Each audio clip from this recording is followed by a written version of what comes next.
Assalamualaikum warahmatullahi wabarakatuh. Halo semuanya, perkenalkan nama saya Fadlan Taufikur Rahman. Pada kesempatan kali ini saya akan menjelaskan materi tentang pengertian dan konsep dasar ERP. Apa sih itu ERP? ERP adalah Enterprise Resource Planning. Pengertian ERP. ERP adalah sistem informasi terintegrasi yang membantu perusahaan mengelola seluruh sumber daya dan aktivitas utama dalam satu sistem terpadu.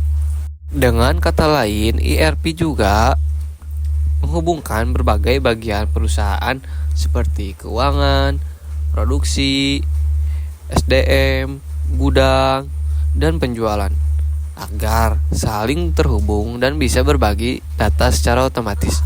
Jadi, semua divisi bekerja menggunakan data yang sama, real time, dan saling mendukung satu sama lain. Latar belakang ERP. Sebelum adanya ERP, perusahaan biasanya menggunakan sistem yang berbeda di setiap divisi.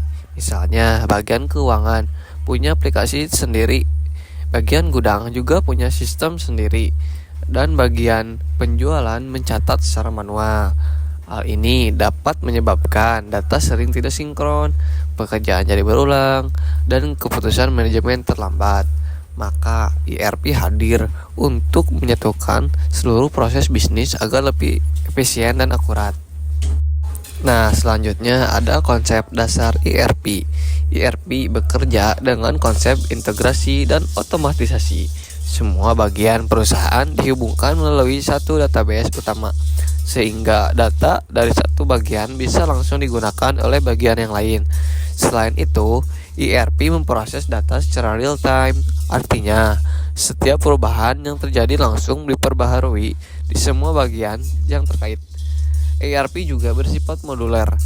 Jadi, perusahaan bisa memilih modul sesuai kebutuhan, misalnya hanya keuangan atau diproduksi saja. Selanjutnya, ada modul utama dalam ERP. Dalam ERP ada beberapa modul utama yang umum digunakan, antara lain modul finance dan accounting untuk mengatur keuangan perusahaan, inventory management untuk mengelola stok dan gudang, dan ada sales dan purchase untuk mencatat penjualan dan pembelian. Selanjutnya ada human resource untuk data karyawan dan penggajian. Selanjutnya ada production atau manufacturing.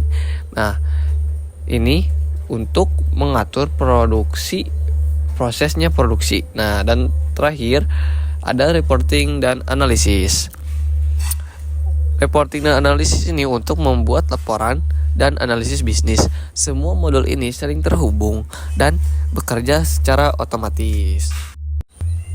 Selanjutnya ada contoh implementasi ERP. Sebagai contoh, misalnya sebuah toko bernama Kedai Sembako Fadlan menggunakan sistem ERP. Ketika ada penjualan, data transaksi otomatis masuk ke dalam sistem keuangan.